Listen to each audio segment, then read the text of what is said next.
New creature release date, Tides of Fortune, first preview, and world creator changing the game forever. Alright Dodo crew, it is Frodo, and welcome to your regular ARK news. Before we begin, don't forget to hit that like button, subscribe and share. Let's get into it. The Acrocanthosaurus is stomping onto the scene as a brutal frontline powerhouse.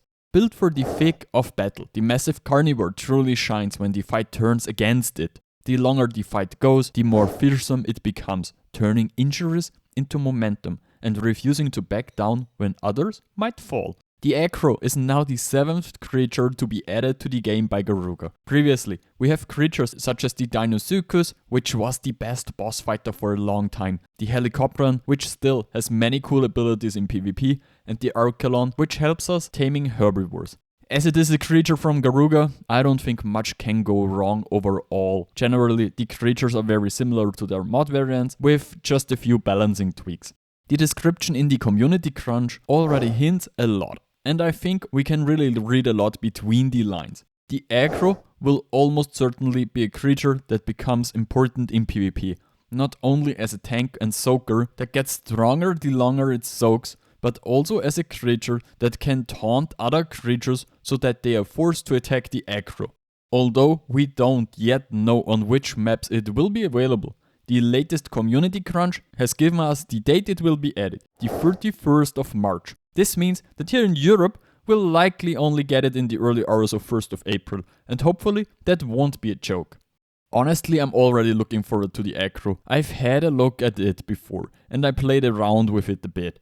And back then, the Acro and the Brachiosaurus were the two strongest creatures in the ARK editions. So I'm curious to see how the balancing will turn out. But this leaves very few ARK editions creatures that we haven't yet fully integrated into the game, which raises the question, what comes after the ARK editions?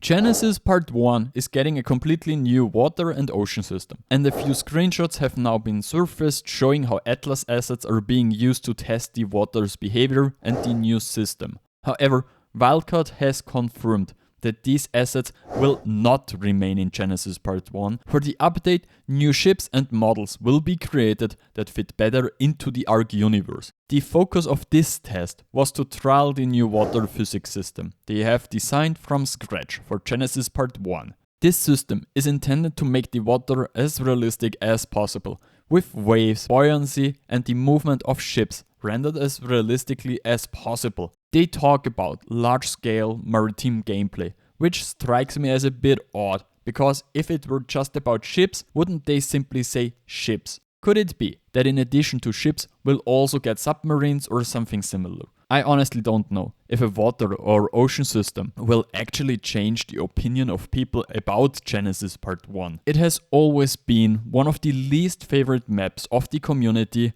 and I don't think that a new ocean system will change a lot. But in my opinion, there's even more hidden between the lines. There is talk of map-wide ocean biomes, customizable ships, and we also get procedurally generated islands and fortresses that you can explore.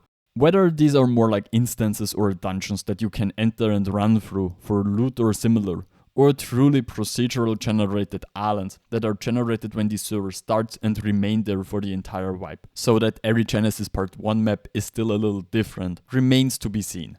It feels as though Wildcard is planning something big in terms of naval battles, and I can imagine we'll get new items and we'll be able to build our own fleet and even have a few thralls to help us on our ships. But we'll probably have to wait a little longer to see how it actually turns out.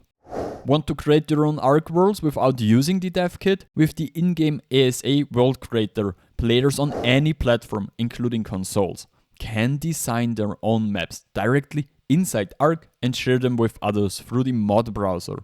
While it doesn't allow creators to add custom art assets or perform the deep development possible with the dev kit, it still offers powerful tools for building fully playable worlds. You can place and modify actors, create reusable templates, edit properties, and adjust global world settings. Configure volumes and spawners, add mods and skin packs, and even implement gameplay logic using a new scripting system that combines Lua scripting with their Blueprint API.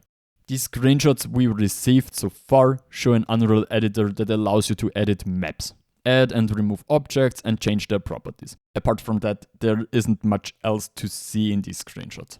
I'm quite curious about this because if everyone can upload their own maps to the mod browser in the future, I think it won't be long before we're flooded with loads of new maps, most of which unfortunately will just be trash. So I'm keen to see how Wildcard plans to ensure that we don't end up with problematic maps, as it is the case in games like Minecraft or Roblox. To me, it all still seems a bit short-sighted, even though I think it's a cool move to make it easier for young and motivated people in the community to create new content. Honestly, it's not really all that new actually. Back in the day, it was standard practice for games to include a map editor that let you place objects in the world. I still remember Halo, where at some point we only played on custom maps, and many other games too. I'm excited to see what comes next and what cool new ideas and maps we will get. I'm still wondering whether it will really be possible to create new maps or simply modify the objects on existing ones. But honestly, in the end, the most important question still remains unanswered. Who will take responsibility for this content? And still, as compensation for the servers being offline for so long, we still got bonus raids to make up for the downtime and the progress that was lost. These servers now appear to be stable again, and players can enjoy these increased rates a little longer from March 14th until March 16th. This community crunch is a bit strange. However, somehow we're getting loads of new information and yet nothing at the same time. The fact that we're now getting the Acrocanthosaurus was kind of a given, as it was announced over a year ago that we'd get all the ARK Editions creatures.